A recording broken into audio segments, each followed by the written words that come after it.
Well, it's interesting that you're not, and one thing that marks the campaign's difference, and you can see this in the debates and appearances, is you're not trying necessarily to appeal to people by emphasizing your solidarity with their particular point of view. Which becomes really the unique aspect in where we get the votes. I'll ask people, why, they say, young people, they say, well, the first debate, I knew there was a difference, and I went and looked at your website. And I said, well, what was the difference?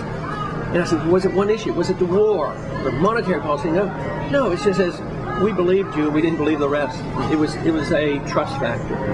So, I think even when they disagree, if they trust you, there's a tremendous amount of value to it. Believing flood insurance is not good economic policy, because we might build in the flood zone and take more risk. You have to sell them on something else, make sure they believe in the other things, and explain why you're against subsidies.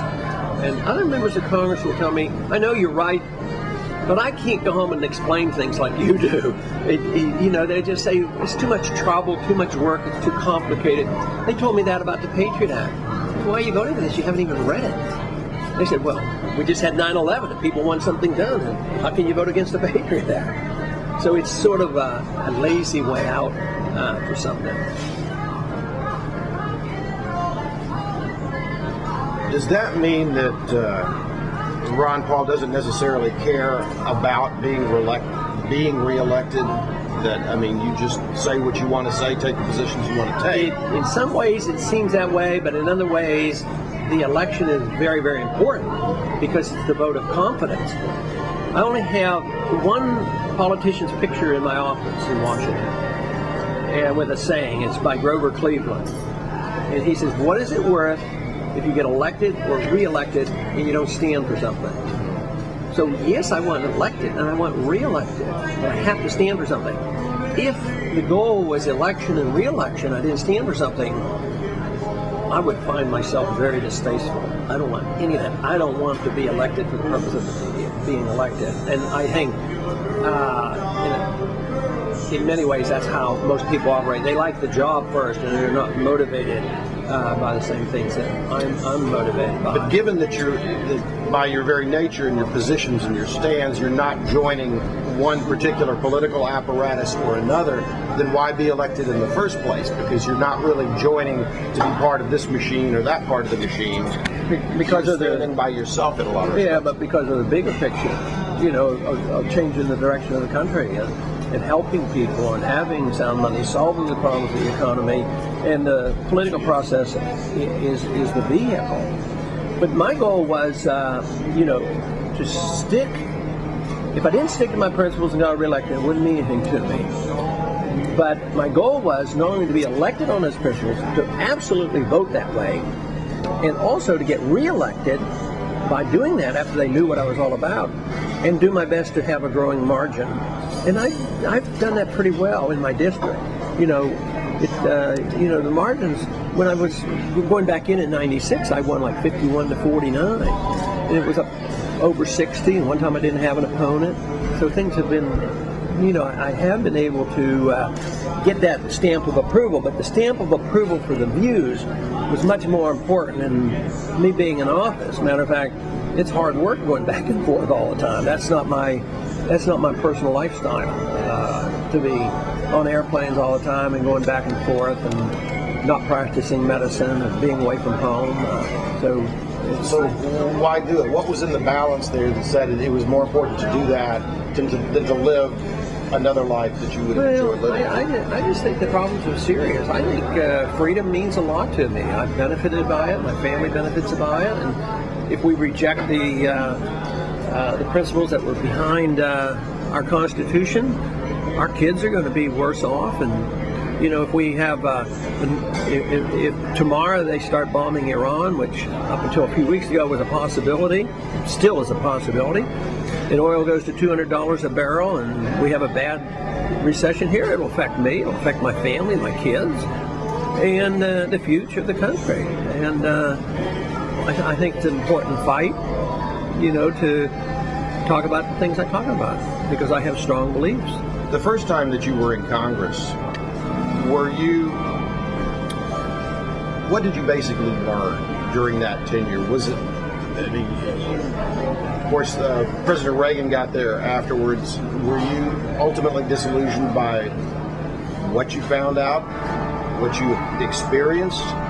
Now, people say you even in these recent years, say, weren't you frustrated? Aren't you always frustrated? But no, I'm never frustrated because I don't have high expectations. Matter of fact, the achievements have always been beyond my expectations because I always figure it's going to take more time, it's going to take a while, I'll contribute a little bit, leave a record, and maybe somebody will pay attention to it. I did summarize that in a farewell speech when I left Congress in 1984. It might tell you a little bit about my deep feelings then. But no, I wasn't. I was like it. It'd be much better to have people cheering. But when I go to people who understand, then and that is, it's sort of in contrast. It's the thing that precipitates the most hostility, say on the stage, and yet it's the issue that brings me the greatest credibility, would be the foreign policy. What's kept driving you over so many years since you first entered Congress? I mean, in a sense, there was a lot of years of not making much particular headway or not receiving a whole lot of recognition for the ideas that you were espousing. So ultimately, why keep doing it? I mean, there must be something inside of you that is pushing you to do more than live an ordinary life. Well, I think it's the importance of the issues, wanting to set a standard and do it quietly and persistently, never thinking that much would come of it, and maybe later on somebody would look at it and say, he did the right things, and we should have paid attention. But I don't know. I found it interesting.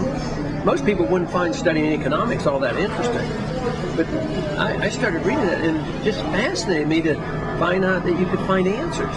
And Austrian economics is so different from Keynesian economics. The whole philosophy is different. Mises' book is called Human Action. It brings in the human element. And the Keynesians think that if you have a computer and you make calculations, you can predict what people are going to do. And that sort of fit into my medical training because, I can prescribe medicine for you, but I better understand you. You might not even take the medicine. And I also know that if you aren't psychologically positive, you might not get better as well. So there's a psychological factor in economics, and it can be deceiving. And I was fascinated with that, found it interesting, and enjoyed it. So, and that's the other thing I tell people, when you get together and you're doing something that's worthwhile and you believe in it, you don't know what tomorrow will bring. You don't know whether we'll be successful, but have fun doing it. And I'd rather pursue this than go fishing, Why? I mean, I don't know. I think it's an intellectual challenge for me. But why do people like fishing? I like to ride a bike, and I like recreation, but ultimately I want to feel productive. I don't. It's the difference between. This morning it was raining, so I had to ride my exercycle indoors, and I like that. I want to be outside, feel like I'm going somewhere. And I think intellectually I like that too. I don't want to sit and not produce, because I think the true satisfaction of man comes from having produced something. In many ways, that's even like having a family and getting an education. Everybody feels good when they have achievement, and I like that.